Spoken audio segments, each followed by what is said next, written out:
In the tiny community of Grand Ronde, Oregon, right off Highway 18, few of the cars heading to Lincoln City, Pacific City, or the casino notice the unassuming old Grand Ronde Bank building. It closed long ago. It's where memories live. Fewer people still know what replaced it. The library that time forgot. Something that gives new meaning to the phrase banking hours. And now go open up the library door. And they probably don't see 80-year-old Amelie Redman dutifully open the doors, rain, snow, or shine, once a week, only on Monday. Yeah. I do have a flag. Try to open by noon. On your mark. But Amelie is here long before that. I take about 3 to start with. This former bank vault has no cold cash and no heat. Hello, I'm building a fire and I come early. All right. No phone, no computer. Amelie has replaced the bank teller. Yeah. And what was once a depository of banknotes now holds other treasures. Thomas B. Costain. And to think that Grandma and Grandpa had those books as children. Yeah. Riches of books. Novels, alphabetical. The A's start up by the street and it comes around back here and over here and a little bit around the other side. Yeah, that's these. Horror, romance. My romance days, that was Look to the Mountain. Sci-fi and fantasy.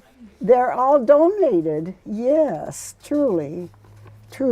A library time forgot. This is Zane Grey. Founded by the Grand Ronde Women's Club in 1958, There's always something to be learned. it was once the only library I'll around. sit down. It's not connected to the Confederated Tribes of Grand Ronde, which now has its own library up the road. Yes. This is the book where we write down the patrons' names. It's the original spiral notebook as far as I can tell. About 3,500 names in all. Francis Mercier. Wilhelmina school kids checked out some of the first books. Pond. I went to school with the Ponds. Glenda Morgan. I have the Bailey, Baker. Amelie's mom checked out books too. Oh, 727. Bernice J. Rydell. That's my mom. Yep, that's me. And of course, Amelie. Oh, there's where I signed in. 3365 Elsie. Elsie signed me in. That's her handwriting. Yeah. Elsie was the original librarian. When she passed away, I started coming here and being the librarian. That was 2013. And she's been here every Monday since. Yeah. Oh, yeah. except for one. This was Eclipse. I closed on the eclipse day so I could go watch the eclipse. There's no card catalog. No radio, no TV. And many times, Yeah. no patrons. It's amazing how you can hide in plain sight. Put out an open sign. Maybe if I put out a sign, free counseling, I'd get more people. But don't call her a lonely librarian. You're engaged with the world when you're reading.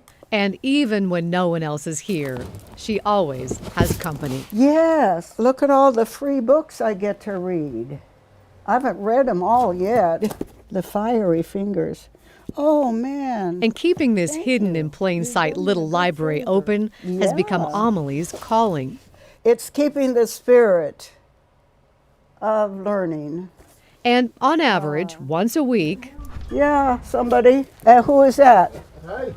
someone to share it with. Usually I get somebody. A couple people every week, yeah. Travis Dow moved to the area a couple of years ago. So I drove by it, going to the post office and going to the store, and I was like, this is, it's an old bank building turned into a library, and so my curiosity was, I am a reader, I'm a nerd. It's history, it's good stuff. And this time, Travis brought his sister Frankie from Dallas, Oregon. The Crawdads thing, they just made a show on that on Netflix. Eminent Artists. It's from like 1964 and 83, so about every 20 years it gets checked out. My number was 3,500. Yeah. Yeah. I'll have to look and see if I wrote it in your last check. Bye. For Amelie, it's what keeps her coming back.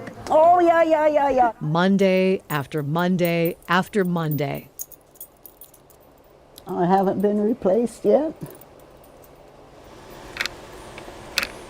Oh, poo. As library hours come to a close, He's here for more than 4 hours generally, but, the first librarian, Elsie's son, Dennis Worth, arrives. well, He keeps the library funded in his mom's memory. that's partly true, I suppose. Together, Dennis and Amelie close the book on another week.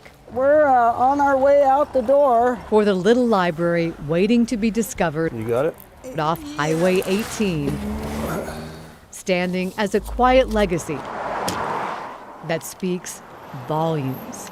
The little library that could.